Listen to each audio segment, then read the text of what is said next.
Sud Radio Berkov dans tous ses états. Le face-à-face. 13h51 sur Sud Radio, on vous gâte aujourd'hui 10 minutes en plus de face-à-face. Aujourd'hui, André Berkov, vous recevez Pierre Marionnet, dirigeant d'entreprise et surtout ancien officier supérieur de la Marine nationale. Bonjour Pierre Marionnet. Bonjour et merci André Berkov de me recevoir ici. J'arrive de province, j'ai pris mon train ce matin à Laval et je suis vraiment ravi d'être ici avec vous aujourd'hui. Eh bien écoutez, on est très content que vous soyez avec nous, Pierre Marionnet. Moi je vous ai lu, j'ai lu des textes de vous, j'ai lu des interventions et ça m'intéresse. Alors vous, il n'y a pas de problème, vous vous situez clairement à droite. Clairement. Vous n'avez pas de... Voilà, et nous recevons absolument tout le monde, à droite, comme à gauche, comme au centre, comme aussi de nulle part, parce qu'on n'est pas obligé d'avoir une étiquette. Alors, justement, je voulais faire un peu, en ce début d'année, un peu un état des choses avec vous. Alors, d'abord, rappelez un peu, vous avez été à la Marine nationale. Oui, j'y ai passé 25 ans, oui, je suis rentré comme mousse et j'ai terminé comme capitaine de corvette. D'accord. J'ai travaillé un petit peu chez FedEx et puis j'ai monté une société avec ma fille Émilie, une société de sûreté maritime et portuaire. On est sur une petite niche très intéressante et on fait des plans de sûreté, des évaluations de sûreté. Alors c'est pas très réjouissant parce que tout ça est l'émanation du 11 septembre où on a mis les avions au sol, où on a protégé les aéroports et la menace s'est reportée de façon quasi automatique sur les trains. Alors c'est pas trop bonne affaire, et surtout sur les navires. Et donc c'est triste. Avant on allait dans les ports promener la famille, le landau, la pêche à la ligne. Et aujourd'hui il faut présenter son badge. Il y a des grands portails, il y a des barrières. Tout ça est bien triste. Mais on en est là aujourd'hui. Donc voilà, nous on a trouvé ce secteur-là qui malheureusement fonctionne plutôt bien. Et vous êtes sur toute la France ou aussi à l'étranger? La France et un petit peu en Afrique aussi. On a fait quelques ports d'Afrique. D'accord. Oui, ça marche bien. On a une filiale au Maroc, une autre au Congo qui c'est très marche, bien. quoi, voilà. Alors justement, je voulais avoir votre expérience à la fois d'homme d'affaires, en tout cas de chef d'entreprise, disons, et puis de capitaine de corvette, mais surtout votre point de vue de citoyen français. Et aujourd'hui, on était en train de parler de tout cela, et je voulais qu'on parle un peu, parce que vous avez écrit pas mal sur le nom des droites, et vous disiez, à propos de cela, mais qu'est-ce qu'ils attendent, non pas pour être heureux, ça c'est une autre affaire, mais qu'est-ce qu'ils attendent pour s'unir? Je crois qu'il y a une vraie demande à la base de ce que j'appelle, mais je l'ai piqué quelque part, je sais pas où, le Rassemblement républicain de reconquête. Vous voyez à peu près tout. Il y a le Rassemblement pour le Rassemblement national, il y a le Républicain pour les Républicains, et de reconquête pour reconquête. Si ces hommes et ces femmes pouvaient se mettre d'accord, je crois que la base en serait fort heureuse. Il y a une exaspération qui monte, le temps n'est plus aux petites chamailleries, savoir qui va être le premier devant. Donc moi je suis extrêmement déçu par cette droite qui pourtant ne fait que monter, il faut s'en réjouir, mais qui a encore du mal à discuter, surtout au niveau des chefs. Alors il y a quelque chose moi que j'attends avec impatience. Vous savez qu'on n'a pas pu avoir ce fameux référendum sur l'immigration, hélas, que beaucoup appelaient de leur vœu, mais il y a un référendum qui vient là bientôt, ce sera le 9 juin. Et les élections européennes. Les élections européennes, moi qui je sont prends à comme un tour et à la proportionnelle. Un tour et à la proportionnelle. Donc, on peut y aller, on peut se lâcher. En tout cas, il ne faut pas se tromper de candidat. Comme je le disais encore dans un de mes tweets hier, il y a Jordan Bardella, il y a Marine Le Pen, il y a plutôt Marion Maréchal. Faites votre choix, mais votez un de ces deux-là. Parce que c'est l'exaspération qu'on doit exprimer. Vous savez, le bulletin de vote, c'est pas beaucoup de choses. C'est pour ça aussi qu'on fait des tweets. C'est aussi pour apporter sa petite contribution. C'est pour ça que je suis là ce matin. C'est pour dire, ma petite fille me demandait, mais pourquoi tu vas là-bas? Il faut essayer de faire passer modestement quelques idées, peut-être, voilà, il y a une petite lumière qui va s'allumer. Je dis, on est exaspéré, et il faut le dire, il ne faut pas craindre. Le peuple français, c'est nous, il faut bouger, il faut agir. Donc le 9 juin, on va voter. Il y a d'autres choses à faire aussi. Lisez les journaux et les magazines de droite, qu'on dit de droite. Écoutez les radios, mon cher monsieur, qui écoutent tout le monde, mais qui donnent aussi la parole aux gens de droite. Donc voilà, il y a une exaspération, moi, que je sens très, très forte, autour de moi, et ça fait des années que ça dure, et je crois qu'on arrive au bout d'un système. Alors, on va en parler, Pierre Marionnet, après les informations. On va parler de tout ça, parce que on va parler du fond du problème. Qu'est-ce que c'est que cette exaspération? À quoi elle tient? Et justement, est-ce que la droite, vraiment, va y répondre ou pas? Et est-ce qu'il n'y a pas aussi autre chose que la droite, telle qu'elle est définie? On en parlera juste après les informations. informations. Et on en parlera aussi avec vous au 0826 300 300. On prend vos interrogations, vos questions, vos remarques pour Pierre Marionnet et pour André Berkoff au 0826 300 300. À tout de suite sur Sud Radio. Ici Sud Radio. Les Français parlent au français. Les carottes sont cuites. Les carottes sont cuites. Sud Radio Berkoff dans tous ses états. Et je ne suis pas le seul, Pierre Marionnet aussi, je crois, à sa manière. Vous avez été capitaine de corvette pendant 20 ans dans la marine. Aujourd'hui, vous dirigez, avec votre fille, une société effectivement s'occupant de la sécurité dans les ports, les bateaux. Mais justement, on parlait un peu de l'état de la France en ce 3 janvier 2024. Et vous baladez beaucoup, vous allez à droite comme à gauche, même si vos convictions, vous les avez bien exprimées. Pierre Marionnet, vous sentez comment cette France? Alors on a dit, vous savez, on dit diffractée, archipélisée, divisée, partitionnée, j'allais dire, j'invente des néologismes. Et puis voilà. Et comment vous la sentez, vous? Ben, je crois que c'est même plus une histoire de droite et de gauche, honnêtement. Il y a la fracture, elle se fait maintenant entre, peut-être elle est générationnelle, puisque moi j'ai 66 ans, j'ai connu une France douce, sereine, apaisée, on pouvait laisser sa porte ouverte, on pouvait envoyer ses enfants à la piscine sans craindre qu'il leur arrive quelque chose, ils pouvaient prendre le bus, aller à la bibliothèque sans qu'on soit dans l'inquiétude. Aujourd'hui, quoi qu'ils fassent, on est inquiet, la sécurité n'est plus assurée, ils prennent des risques, on lit ça tous les jours dans les journaux, et même à l'école, on se demande s'ils vont pas se faire racketter, dépouiller, racketter. Non, ça va vraiment pas, on lit ça tous les jours. Vous pensez que les médias n'exagèrent pas un peu, peut-être? Est-ce qu'il n'y a pas une exagération? Mais je le crois pas. Tout est à la sécurité? Mais non seulement je ne le crois pas, mais je pense qu'il y a une sous-estimation de la situation. C'est pour ça que j'aime bien Twitter, alors avec ses inconvénients, mais ça permet quand même de juger par des gens qui sont comme nous, des gens simples, des gens du peuple, de voir un peu quels sont leurs sentiments, comment est-ce qu'ils voient la situation, et c'est pas réjouissant. Enfin, il y a beaucoup de gens, alors je sais bien que c'est pas forcément représentatif en termes de sondage de nom, mais c'est inquiétant de voir cette situation qui continue d'empirer, quoi. Ça ne va pas. On n'est vraiment pas rassuré. Donc c'est ça qui fait la différence, et c'est pour ça que moi je dis que vous soyez de droite ou de gauche, c'est plus le problème. On est une France qui doit retrouver sa souveraineté. On est la France. Il y en a assez de ces dictateurs européens, internationalistes et autres, ces gens qui nous disent, élus par personne bien souvent, qui nous disent ce qu'on doit faire, ce qu'on doit penser, comment on doit s'habiller, avec quel véhicule il faut rouler. C'est assez pénible. La France doit retrouver sa souveraineté. Alors voilà, c'est facile à dire comme ça, mais qu'est-ce qu'on met derrière? On pourrait en parler. Mais la France doit retrouver sa souveraineté. Et puis surtout, il faut retrouver de l'ordre. Alors, c'est un mot qui est souvent galvaudé par les gens de gauche. On commence à reparler un peu d'autorité, mais l'autorité c'est le moyen. Mais il faut de l'ordre. Il y en a assez de ces 120 coups de couteau par jour. Il y en a assez de ces cinémas qu'on doit évacuer parce qu'une bande de loupards, de racailles met le bordel, si vous me passez le mot, parce qu'il ne s'agit pas d'autre chose. Il y en a marre de tout ça, c'est trop. Donc il faut agir, il faut réagir. Alors on n'a pas grand-chose.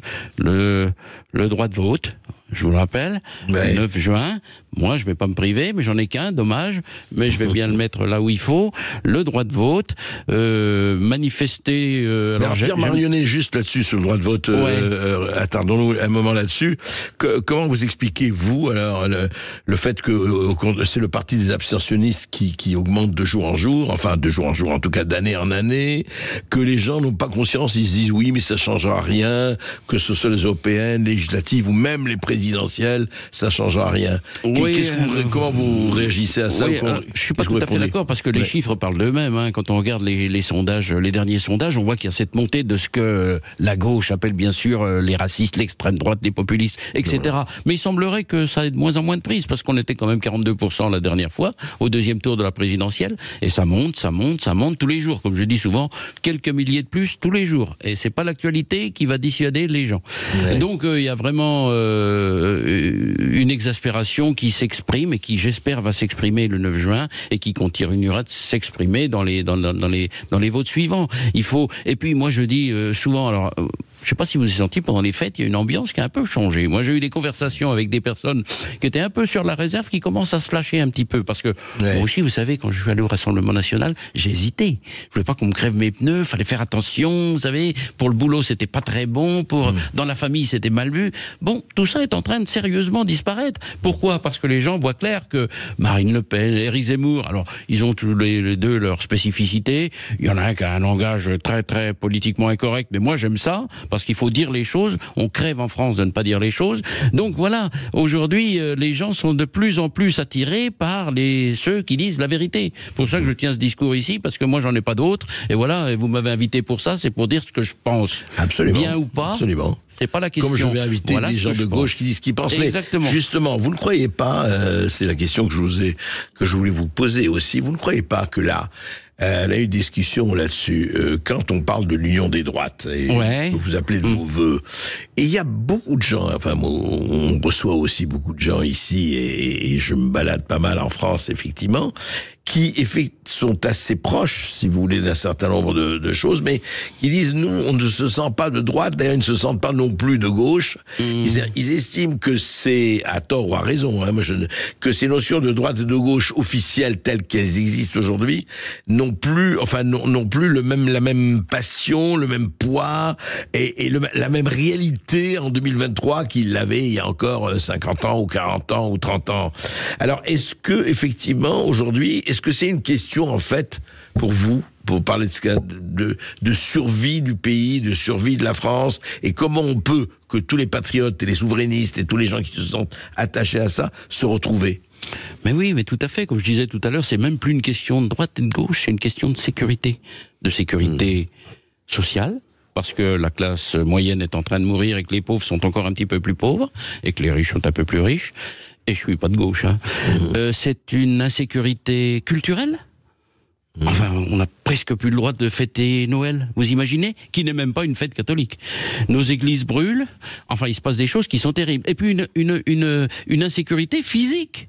Parce qu'il y a des gens, regardez depuis le début de l'année, cette fillette de 7 ans agressée par un Afghan sur les Champs-Élysées, cette pauvre dame de 75 ans agressée, violée chez elle.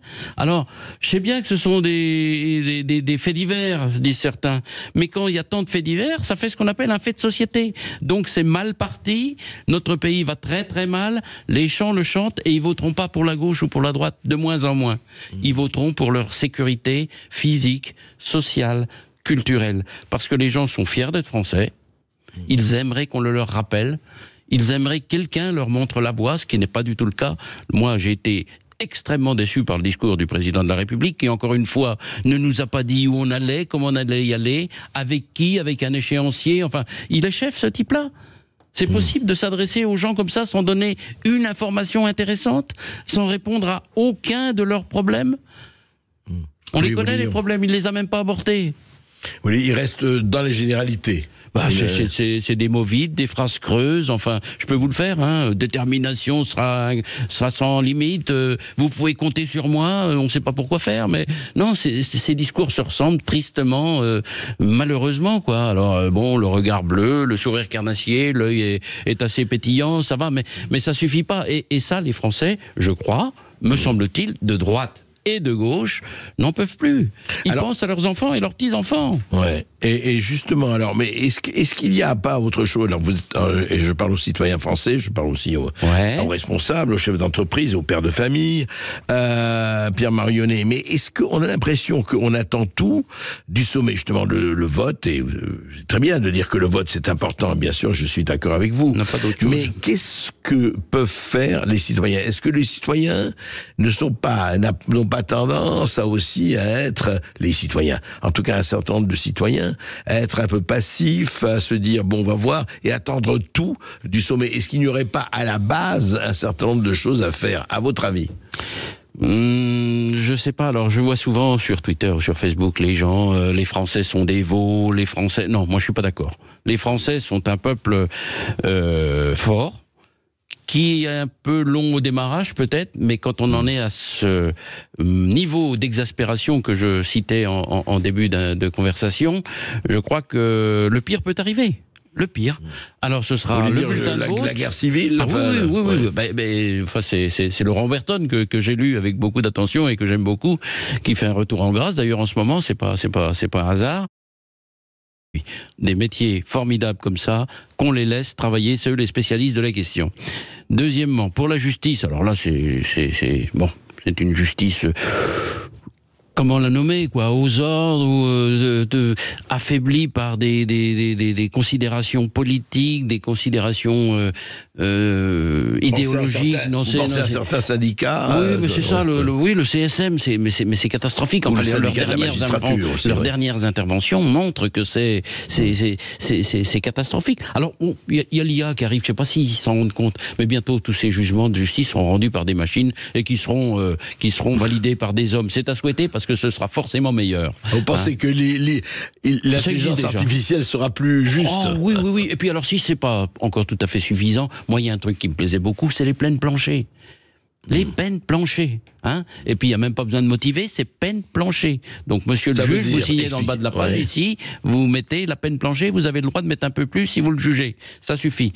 Et puis les récidives. Enfin, quand vous voyez des gens qui arrivent en récidive à la 67, 68, 69e récidive, vous dites ça va pas. La démocratie a un problème. Il y a un gros problème sociétal. Donc les récidives, première fois, on touche, deuxième fois, on double, troisième fois, on triple, quatrième fois, on quadruple. Je sais, c'est excessif, mais pour l'instant, ce sont les braves gens qui souffrent. Ce sont eux qui prennent des risques. Ce sont eux qui n'osent plus sortir. Alors, la protection du bourreau, ça suffit. Il est temps qu'on s'occupe maintenant de la protection des victimes. Vous vous rendez compte aussi, en justice, le bourreau, enfin le prévenu, hein, en attendant, il peut se taire, il peut même mentir. Vous êtes obligé de presque jurer sur la Bible que vous allez dire la vérité. Il n'y a pas une déconnexion là ? Il n'y a pas quelque chose qui ne va pas. Vous voyez, la justice est mal faite et les juges sont compromis. Voilà. Ouais, vous voulez dire qu'on est trop indulgent envers le bourreau mais un syndicat de la magistrature, non, ils doivent être dans un devoir de réserve, alors qu'ils aient un petit syndicat pour s'occuper des papiers à machine là, qui des fois tombent en panne et qu'on est obligé de relire. Hein, on lit tout ça dans la presse. Oh zut, le fax est arrivé, il n'y avait plus d'encre, on a été obligé de libérer. Alors voilà, un syndicat pour s'occuper de ça, ça me paraît très très bien. Alors maintenant, le troisième volet dont vous discutiez, la pénitentiaire. Mais ceux qui ont la boule au ventre aujourd'hui, c'est les matons. C'est normal ? Vous croyez que dans une prison, on ne peut pas décider qu'à partir d'aujourd'hui, c'est le prisonnier qui va regarder la ligne devant lui, qui va parler quand on lui dira, qui va faire son lit au carré le matin, qui se lèvera de bonne heure, qui n'aura pas le droit aux cigarettes, pas le droit à l'alcool? Et ça aurait un avantage. C'est qu'au lieu de mettre 3 ans de prison, on ferait 15 jours de prison seulement. Mais le type, il va s'en rappeler, il ne voudra pas y retourner. Oui, attendez que maintenant, vous pensez que... Maintenant, c'est les matons qui ont peur. Alors, il y a les drones qui leur apportent les drogues. On trouve des milliers de téléphones portables en prison tous les ans. Enfin, c'est le casino royal, quoi. Non, ça va pas. Ça va pas. Moi, simple citoyen, je dis aux hommes politiques, démerdez-vous, faites quelque chose. C'est pas facile, je m'en fous. Faites quelque chose. Ça va pas. 67 condamnations, c'est le dernier qui me reste en tête, là. Ça va pas. Ça veut dire 67 couples, petits garçons, personnes âgées qui se sont fait voler leur voiture, qui se sont fait dérober leur boîte aux lettres. Ou tabasser. Ou violer, ou tuer. Ça va pas. Il faut s'y remettre, les gars, au boulot. Et alors, oui, alors c'est intéressant parce que ce que vous dites, ça, c'est régalien, et donc ça ne dépend pas de l'Europe, hein. Ah non, oui, quand même, si les Français avaient, enfin les dirigeants français, ceux qui dirigent de gauche comme de droite d'ailleurs, de ce point de vue-là, n'auraient pas été, ils pourraient le faire, eux. Ils ont pas, l'Europe, ils n'ont pas d'ordre à attendre de l'Europe sur ces domaines-là. De toute façon, c'est du régalien pour moi. Il faudra régler un jour cette question de la subordination à l'Europe qui est insupportable. Ou alors on accepte de ne plus être une nation. C'est pas mon choix. Je veux qu'on sorte de l'Europe, quoi. Et on est sûrement des milliers et des millions. Alors, pour une autre Europe, pas forcément fermer la porte. Mais moi, je crois beaucoup aux rapports bilatéraux, d'ailleurs. C'est pas la peine de faire des nation-nation, 27 à 30. Ouais. Enfin, pour qui a fait une réunion de copropriétaires, on sait bien que quand on est un certain nombre et qu'on a tous des intérêts divergents, ça colle pas. Donc ça va pas non plus. Mais alors, justement, ce qui est intéressant, vous avez cité parmi les... Il dit voter pour Marion Maréchal pour Zemmour, vous parlez des européennes. Ouais. Mais vous n'êtes pas... Alors, oui, mais ni l'un ni l'autre n'est, par exemple, pour le Frexit. Ni l'un ni l'autre n'est pour quitter l'Europe. Et vous, quelle est votre position là-dessus? Parce qu'il y en a qui disent... Oui, mais enfin, c'est très joli. Mais de façon plus claire, Florian Philippot, qui est plus clair sur le sujet. Mais ça lui vaut pas... Alors, bon, après, il faut rentrer dans des calculs électoraux. Est-ce que l'un et l'autre peuvent le dire? Non, mais est-ce que les Français... Ça veut dire, non, simplement, je traduis, ça veut dire que les Français ne sont pas du tout prêts, ils n'ont pas envie de quitter l'Europe. Non, parce sinon, que les 80% de journalistes, pour reprendre la formule de Monsieur Pro, pour les 80% de journalistes qui sont autour de nous et qui crient l'Europe, l'Europe, l'Europe, et qui en disent du bien à longueur de journée, ils favorisent plutôt le pensum collectif du moment qui veut qu'il faut rester absolument européen, sinon on va à la catastrophe. C'est ce qu'on avait dit pour le Brexit. Ils s'en portent très bien. Hein. Donc c'est difficile, à mon avis, pour le Rassemblement national et pour Reconquête de dire qu'ils vont quitter l'Europe. Quelles sont leurs arrière-idées? J'en sais rien, je les connais pas, mais j'imagine qu'il faudra prendre des dispositions pour au moins reprendre notre souveraineté, parce que c'est ça en fait, la souveraineté. Hein. La souveraineté, et ce n'est pas assez, c'est pas évident effectivement, parce que quand on connaît, vous avez vu l'accord du lait avec la Nouvelle-Zélande par exemple, c'est pas l'Europe, c'est l'Europe qui. Et alors, comment vous avez vécu vous? Alors ça m'intéresse. Le Covid, enfin la crise du Covid, enfin la pandémie, le confinement, etc. Comment vous, Pierre Marionnet, comment vous avez vécu ça? Moi je suis pas vacciné par exemple, hein. Je suis pas vacciné. J'ai refusé de me faire vacciner. Alors je vais vous dire, le Covid c'est simple, on est dans la psychologie cognitive là en fait. Il y a des gens qui voient le professeur Raoul au début, ils se disent oh là là ce type là, qu'est-ce qu'il dit, il faut voilà. Et puis il y en a d'autres qui disent oh là là il est bien ce type, il est un petit peu original. Puis après on va sur un journal, puis on va Qui est spécialiste du Covid en France? Personne. Donc chacun se forge une idée sur les articles qu'il lit et sur les personnes qu'il entend à la télé. Est-ce que c'est scientifique ça? Non. Et en plus, comme les médecins n'étaient tous pas d'accord sur la question, ça veut bien dire qu'il y avait débat. Et après, on fait des choix sur quoi? Mais des choix intérieurs, personnels. Parce que vous avez peut-être une piqûre quand vous étiez jeune, vous les craignez un peu plus. Aujourd'hui, vous êtes moins favorisé. Parce que votre papa était plutôt dans les services de santé où il a côtoyé des gens qui étaient... Vous vous dites, moi, je fais plutôt confiance à la médecine. Vous voyez, ce sont des idées reçues.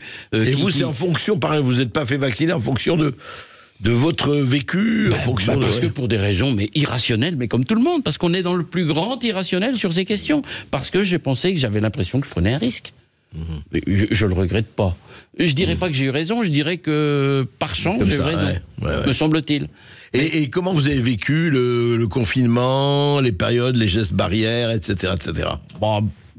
Écoutez, je dois être un des rares à dire que ça nous a été profitable, puisque nous, dans notre petite société, ma fille s'est mise à développer des formations à distance, et du fait du Covid, elle a trouvé un nouveau marché qui marche très très bien. Et donc voilà, pour blague à part, non, ça a été pénible. Et puis alors là, c'était encore... une décision qui a été prise solitairement dans des conseils de défense qui étaient confidentiels de défense dont on n'a toujours pas les attendus. Et puis ça n'avait rien de scientifique. Ça n'avait rien de scientifique, quoi. C'est vrai, quoi. Ça n'avait rien de scientifique.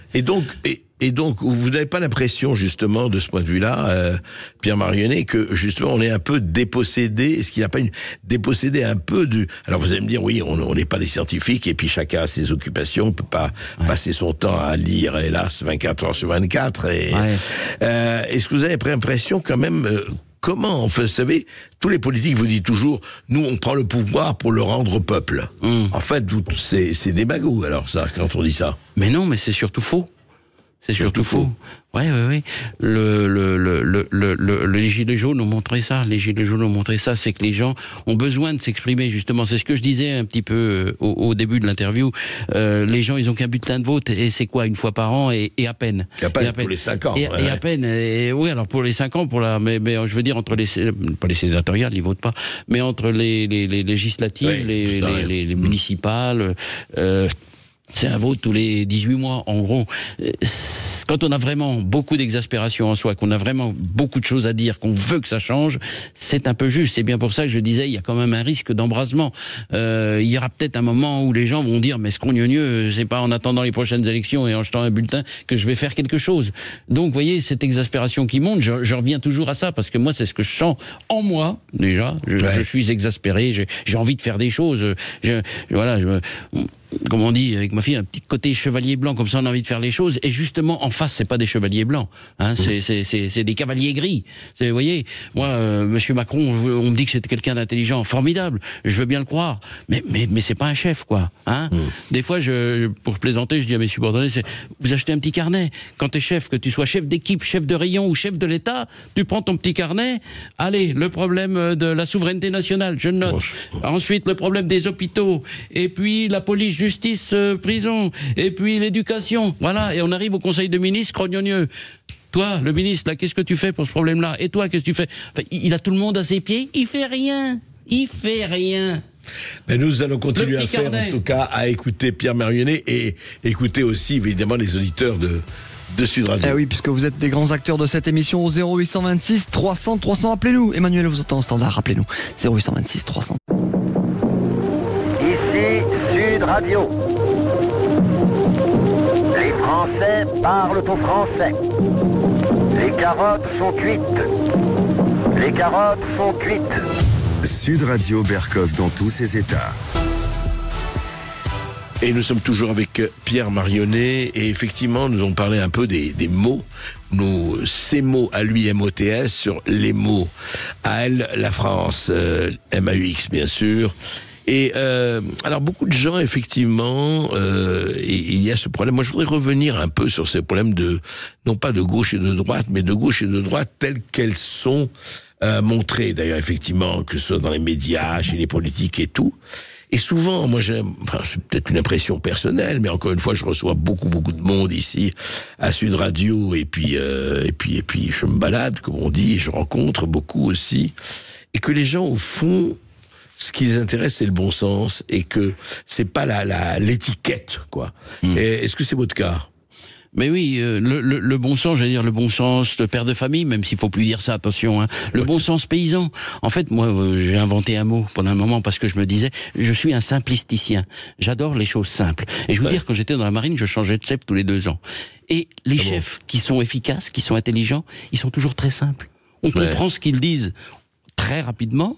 Donc, la simplicité du discours, c'est ça qui manque. Et puis, avec la simplicité, il faut une deuxième qualité que je cherche, que je trouve trop peu, c'est l'authenticité. Voyez ce qu'on fait là aujourd'hui. Videz vos tripes. Les gens ne seront pas d'accord, mais au moins vous dites ce que vous pensez. Exactement. C'est ça dont crève la société en ce moment, c'est le manque de vérité. Les gens font appel à des communicants, on revient, M. Macron, vous allez me dire, je ne veux pas m'acharner, mais voilà, est-ce qu'on sait vraiment ce qu'il pense au fond de lui-même? Moi, je vous dis ce que je pense ici, alors ça intéresse peut-être pas grand monde, mais je voudrais savoir ce que le président de la République pense, parce que c'est là où il doit nous emmener, et il nous emmène pas. Mais le problème, c'est pas ce qu'il pense, c'est ce qu'il fait, surtout. Eh ben, parce que eux, ils sont là pour faire. Pire. Là, c'est encore pire, parce qu'ils pensent pas beaucoup, ils parlent, mais ils n'agissent pas. Ouais. Non, alors donc, voilà, simplicité, authenticité. Est-ce que vous liez, vous, parce que beaucoup de gens le lient, et évidemment, ça les classe aussi, immigration, insécurité, etc. Que vous pensez? Parlons-en, parce que c'est aussi... Moi, ce qui me gêne toujours, c'est les généralités sur les généralités. On peut pas mettre tout le monde dans le même sac. Et, bien sûr, qu'est-ce que vous en pensez? Bien sûr. Alors, pour l'immigration... moi, ce que je dénonce aussi, c'est la fausse généralité, la fausse générosité qui se cache derrière tout ça. Enfin, vous avez des associations qu'on paye pour faire venir des gens qu'on va laisser là, porte de la Chapelle, à 2 pas d'ici. C'est ça vraiment le bonheur ultime pour ces gens-là? Moi, je vais vous dire, je vais me faire traiter de colonisateur. Ce qu'il faut faire, ce qu'il aurait fallu faire, je me demande si c'est pas trop tard, c'est de la coopération. On a en France, dans les démocraties, des savoir-faire, on aurait pu exporter nos compétences, nos connaissances pour faire, en Afrique, au Maghreb, des choses pour eux, avec eux, mais surtout chez eux. Voilà où il faut apporter de l'aide. Cela dit, ça a été fait, mais les gens veulent leur indépendance, ce qui peut se comprendre aussi. Oui, mais beaucoup d'eau a coulé sous les ponts depuis. Oui. On pourrait même imaginer, voilà, je vous livre un peu les pensées de ces derniers jours, un service national où on irait ouvrir des écoles, créer des ponts. Vous seriez, juste Pierre Marionnet, je rebondis sur ce que vous venez de dire, vous seriez pour la création des services militaires? reprendre le service militaire, franchement. Alors, abruptement comme ça, oui, alors ce serait très compliqué, je crois. Mais oui, bien sûr, bien sûr. Ça a été... moi, j'ai connu la marine quand j'avais 16 ans, donc elle m'a tout donné, j'en garde un souvenir merveilleux. Vous avez fait tout dans la marine, oui. Oui, j'avais 25 ans jusqu'à 40 ans, donc c'est des souvenirs merveilleux. C'est une école d'excellence, parce qu'il faut être bon pour y rester. C'est une école où on travaille pour une cause commune, il y a un esprit d'équipe. J'ai été embarqué sur des navires, on est unis à bord, il y a un esprit de corps, un esprit d'équipe, il y a un sentiment d'appartenance, il y a un maillot, quoi, il y a un maillot. Et ça, aujourd'hui, on ne trouve plus beaucoup. Donc si le jeune, au moins une fois dans sa vie, il avait la sensation de faire partie d'une aventure, pendant 6 mois. Bien sûr. Voilà, avec des gens choisis pour leur donner, leur insuffler des valeurs qui manquent terriblement. Leurs valeurs, on peut mettre ce qu'on veut derrière. Vous voyez, dans la marine, c'est honneur, valeur, discipline et j'oublie le 4e. Voilà, déjà pas mal. Voilà, tout ça, rigueur. Moi, je préfère rigueur à valeur. Mais voilà, tout ça, ça donne des bases, ça donne un socle, et ce socle a disparu et il a été remplacé par rien. Alors, est-ce qu'on pourrait le remettre J'en doute un peu, mais on peut tout étudier. On peut essayer. On va demander à nos Stéphane, chefs. je crois que on va déjà demander à nos auditeurs ce qu'ils en pensent. Ça fait beaucoup réagir, puisque nous avons Arnaud qui nous appelle depuis Vannes. Bonjour Arnaud. Bonjour Arnaud et bonne année à vous. Et bonne année Arnaud. Bonne année. Merci beaucoup. Bonjour Monsieur Berkoff. Merci. Meilleurs vœux à tous, meilleurs vœux à vos invités et bien sûr à tous les auditeurs de Sud Radio. Petite correction, je ne suis pas à Vannes, je suis à Thienne. Ce n'est pas, ce n'est pas très très grave. Ne vous inquiétez pas. Bien. Je me permettais d'intervenir simplement parce que je ne connaissais pas Monsieur Pierre Marionnet. Je me suis un petit peu renseigné sur lui et j'ai vu qu'il était président de la société Terrimer, donc une société qui s'occupe du contrôle maritime. Je suis un petit peu interloqué par ce monsieur qui est un ancien militaire et j'ai beaucoup de respect pour la fonction militaire. Oui. Moi-même, ayant fait mon service militaire dans les commandos de Villacoublay, ayant vu monsieur Chirac à 5 mètres en tant que président de la République, donc je suis toujours très respectueux de la fonction militaire. Oui. Par contre, je suis quand même surpris que ce monsieur-là, qui, de par son passé de militaire, souhaite, ou en tout cas c'est ce que j'ai compris, appelle à rejoindre monsieur Bardella ou madame Marion Maréchal Le Pen, parce qu'en effet, ces gens-là prônent aujourd'hui toujours l'appartenance à l'Union européenne, et cette appartenance à l'Union européenne rend forcément la France esclave de cette Union européenne, mais en tout cas pas libre. Pas libre au sens militaire et au sens gaulliste. Donc, je suis très très surpris que ce monsieur-là, un ancien militaire qui est là pour la défense de la France, puisse, si vous voulez, inciter les gens à rejoindre ce type de personnes. Voilà. C'est tout très ce que bien, Arnaud. dire. Non, mais c'est très bien parce que c'est une... C'est pas plus compliqué que ça. D'accord. Oui, c'est très bien. Et je m'interroge beaucoup, j'ai pas eu le temps d'aller rechercher, mais je m'interroge beaucoup sur le financement de votre société, monsieur. Donc j'irai me renseigner. J'ai pas eu le temps de le faire, mais je m'interroge toujours sur votre, laissons le les financement de votre organisation. Laissons le financement de côté, vous verrez, vous nous direz. Mais le problème, c'est effectivement la question de l'Europe et de... Alors, là où j'ai du mal, c'est quand ce monsieur dit ces gens-là, et puis parce que je suis ancien militaire, je devrais pas appeler... Mais vous savez, chez les militaires, il y en a qui votent à droite, qui votent à gauche. Il y en a qui sont pour ceci, d'autres pour cela. Enfin, je vois pas pourquoi vous voulez mettre les gens dans des moules. Et puis, alors, sur cette question de l'Europe, on peut vous suivre, mais enfin, vous n'avez pas une vérité révélée, monsieur. C'est un point de vue que vous avez. Vous avez le droit de le défendre. Mais ne traitez pas ceux qui ne pensent pas comme vous d'imbéciles, comme vous le faites un petit peu, là. Je trouvais votre ton un petit peu... désagréable, à peine. Voilà, monsieur. Alors pour la société, c'est pas du tout le nom. C'est pas du tout le nom que. C'est très simple. Ouais. C'est très simple. C'est très simple. D'abord, je n'ai pas été. Permettez que je remette un peu le clocher au milieu du village. Ah, ça me plaît. Ça. Voilà. Donc, si on remet le clocher au milieu du village, il ne faudrait pas sonner le tocsin. Et donc, il faudrait quand même rendre la France libre au sens gaullien et au sens du général de Gaulle, tel qu'un ancien militaire voulait le faire. Et je crois que les militaires sont là pour défendre la France et non pas se fourvoyer en la mettant aux mains de personnes qui sont extérieures à la France. Donc si vous me permettez déjà, je ne crois pas avoir été insultant, et c'est pas une opinion personnelle. Non, Arnaud, excusez-moi, Arnaud, attends, non, on est entre gens de bonne volonté et de bon aloi, donc on va pas. Mais simplement, je comprends pas. Vous venez de dire remettre des personnes extérieures à la France, que on peut penser ce qu'on veut effectivement de Bardella et de Marion Maréchal, mais ils sont pas extérieurs à la France. Ah, vous parlez de l'Europe, ça. On parle de l'Union européenne. Oui, ça c'est vrai. L'Union européenne n'est pas extérieure à la France, monsieur Bercoff ? Tout à fait, tout à fait. C'est pas une entité qui décide pour la France ? Tout à fait. Ah oui, alors justement, Pierre Marionnet, attendez, Arnaud. Pierre Marionnet, c'est vrai, vous n'avez pas répondu à cette question. Est-ce qu'à votre avis, non, c'est une vraie question, et tout à fait.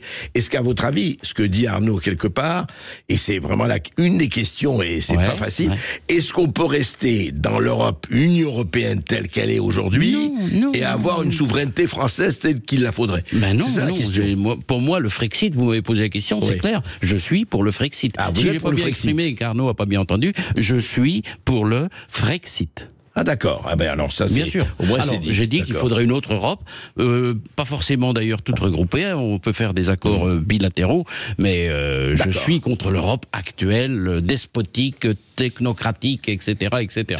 On remercie Arnaud et on prend César qui nous appelle depuis Bayonne. Bonjour César. Bonjour César. Et bonne année. Bonjour André, bonjour à tous et très bonne année à tous. À vous aussi César. On vous écoute. Bonne année. Eh bien, oui, bonne année, monsieur. Eh bien, l'auditeur d'avant a dit quelque chose que je voudrais dire aussi, mais avec un peu plus de précision. Il a parlé du gaullisme. Et moi, c'est vraiment le point sur lequel je pense qu'il faudrait que tous les Français se rassemblent. Moi, je pense qu'il faut qu'on fasse aujourd'hui preuve d'humilité. C'est-à-dire qu'il faut qu'on arrive à reconnaître qu'on a été nul depuis 40 ans politiquement en France. Voilà, c'est pas facile à reconnaître. Mais si déjà on arrive à reconnaître qu'on est nul depuis 40 ans, déjà ce sera pas mal, parce que le gaullisme nous a permis, c'est Philippe Murer qui le rappelle d'ailleurs souvent, l'économiste, il a rappelé que la France était au lendemain de la Seconde Guerre mondiale était beaucoup plus endettée qu'aujourd'hui. Et pourtant, par une politique douce et agréable, le général de Gaulle et l'époque d'autrefois, mais surtout à partir du général de Gaulle, on a réussi à enlever toute la dette intérieure. Et il n'y avait plus que 6% de dette extérieure à la fin de Pompidou, 1973. Donc ça veut dire que c'est possible. Nous avons la chance en France d'avoir connu une des plus grandes lumières politiques, peut-être du monde, mais en tout cas de notre histoire, ça c'est sûr. Et donc, ce que je veux dire, c'est que quand on est nul, il faut faire comme les Chinois, il faut avoir l'humilité de copier sur les meilleurs. Voilà, il faut vraiment qu'on comprenne que notre situation, malgré ce que disent les médias, est beaucoup plus grave que prévu. Beaucoup plus grave que ce qu'on nous raconte, c'est ça que je veux dire. On nous fait croire qu'il n'y a pas d'effet secondaire pour les vaccins, on nous fait croire qu'il n'y a pas d'effet secondaire pour la dette, mais en réalité, les effets secondaires sont beaucoup plus graves que ce qu'on nous raconte. Donc il faut avoir l'humilité de reconnaître qu'on est nul, qu'on a aujourd'hui beaucoup de corruption. Et César voudrait qu'on copie sur De Gaulle, enfin en tout cas qu'on prenne cet exemple. Qu'on ait l'humilité de copier sur les meilleurs. Alors moi, je veux juste terminer là-dessus. Il y a des gaullistes de droite et des gaullistes de gauche. Moi, je ne crois pas du tout à la droite, à la gauche, mais je sais qu'il y a des gens, ça les rassure dans leur tête de se dire, de mettre des étiquettes, vous voyez. Il y a des gens comme Luc Ferry. Luc Ferry, il est très fier de se dire qu'il est un gaulliste de gauche. Il y a des gens comme Georges Kuzmanovic qui se dit, pareil, gaulliste et Jean Jaurès. Voilà. Donc il y a une gauche, des gaullistes de gauche, des gaullistes de droite. Marine Le Pen, moi, je la défends beaucoup, parce que pour moi, c'est une gaulliste de droite. Son père était plutôt pétainiste, mais c'est une femme qui s'est battue pour vraiment changer son image. Donc moi, j'ai énormément de compassion pour elle. Pour moi, c'est comme Luke Skywalker. Elle avait un père difficile, c'était Dark Vador, et elle a réussi à devenir une bonne personne. Et c'est pas parce qu'on a un père difficile qu'on est forcément une bonne personne. Et voilà, je voulais juste terminer là-dessus. D'accord. Très bien. Ben je crois que vous êtes d'accord. Merci beaucoup César. On va continuer cet entretien avec Pierre Marionnet et avec vous au 0826 300 300 après cette courte pause. À tout de suite. Ici Sud Radio.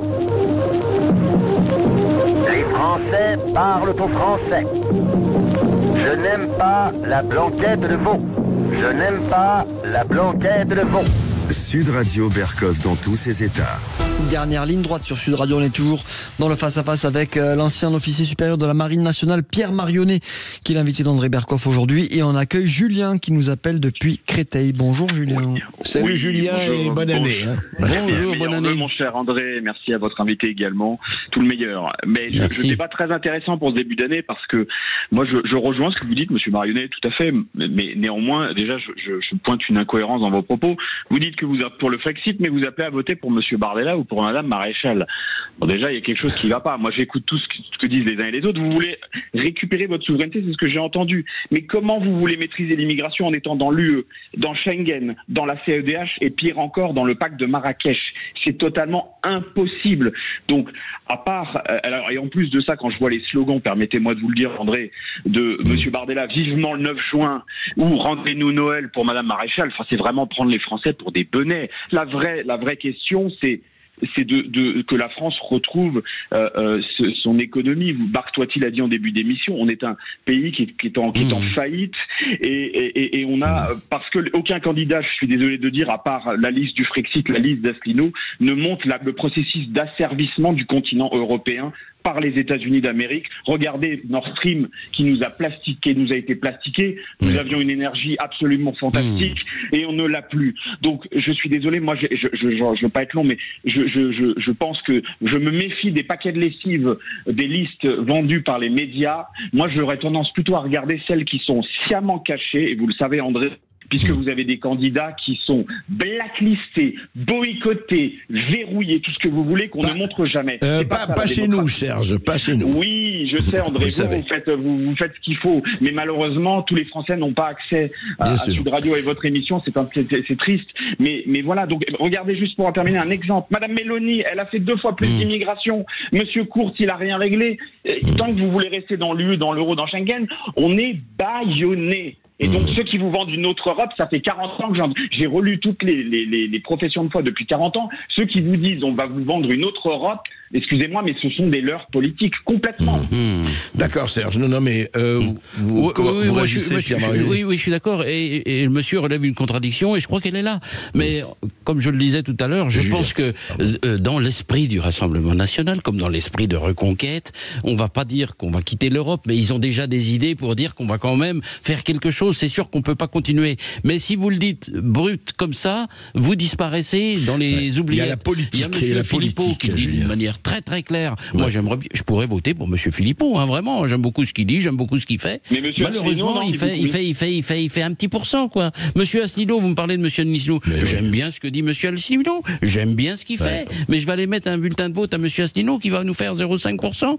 Qu'est-ce que vous voulez au bout d'un moment, quand vous voulez faire quelque chose, il faut peser vos forces. Julien, la politique, c'est aussi le rapport de force. On peut pas limiter, parce que c'est très bien ce qu'on dit et les choses qu'on dit. Mais en dehors, moi, je sais pas d'avis à donner. Vous avez raison, André. Mais comment a fait Nigel Farage? Il était à 0,5%. Les médias anglais, ils ont fait le boulot. En France, on n'est plus en démocratie.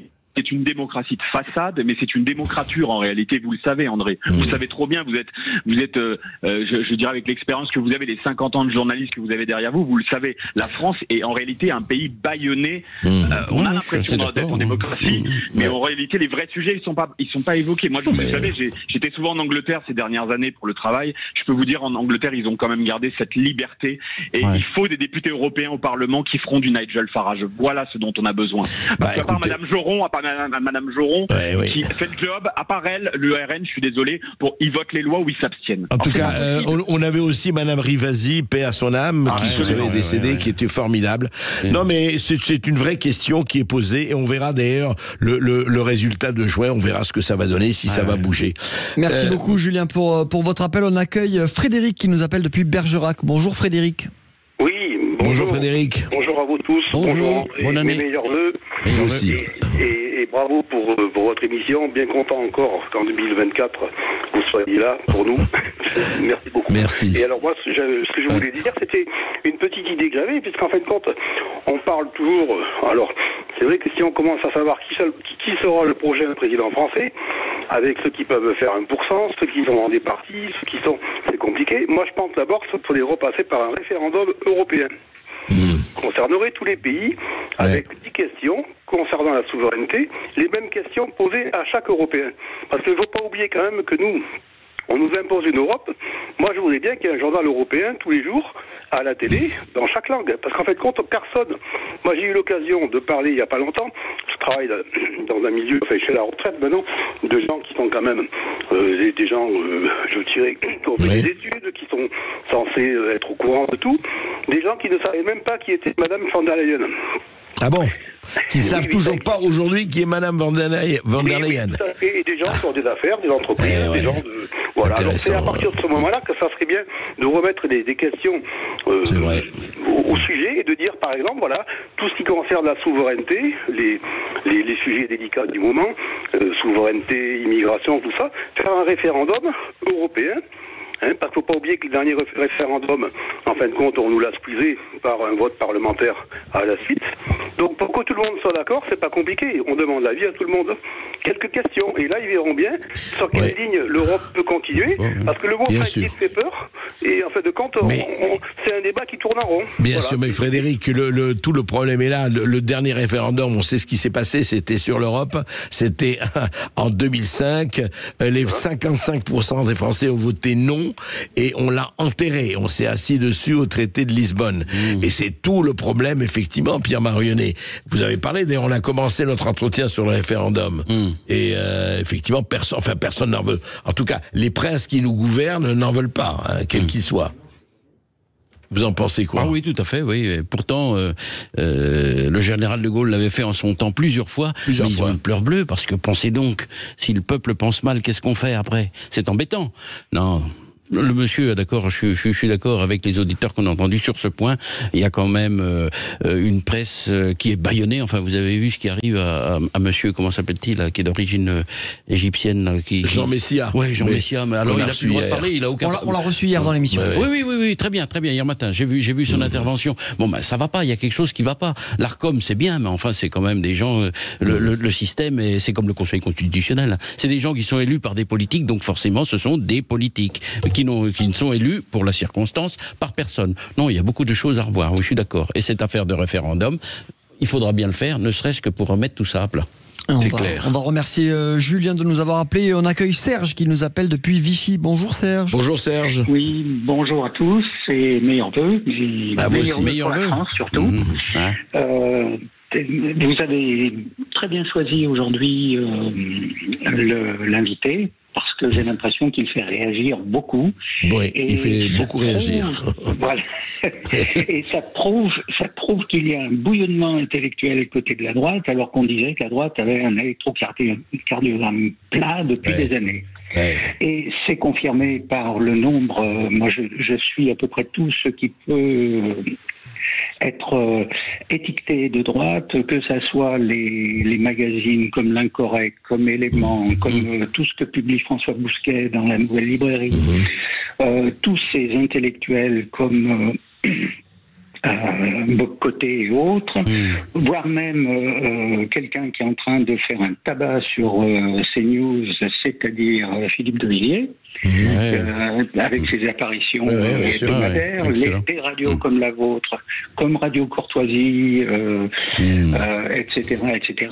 Donc il y a un bouillonnement qui, malheureusement pour le moment, se heurte au fait qu'on n'arrive pas à constituer le club des 5. Le club des 5. Alors, le club des 5, comme je disais à votre assistant, c'est composé justement de gens qui sont Marine Le Pen, Zemmour, Dupont-Aignan, Asselineau aussi. Asselineau qui s'en prend à Zemmour en ce moment, je ne sais pas ce qu'il lui a fait, mais... Querelle d'égo encore. Voilà. Et puis Florian Philippot aussi, il faudra le rajouter. Alors déjà, quand on constate qu'il y en a deux qui sont manifestement pour le Frexit et les autres non, alors ça ne veut pas dire que les autres sont forcément pour l'Europe telle qu'elle est conçue, telle qu'elle a été conçue par l'agent de la CIA qui s'appelle Jean Monnet. Ça aussi, c'est une référence à un vieux livre de Villiers. Que tout le monde a... je pense que la plupart de nos auditeurs l'ont entendu.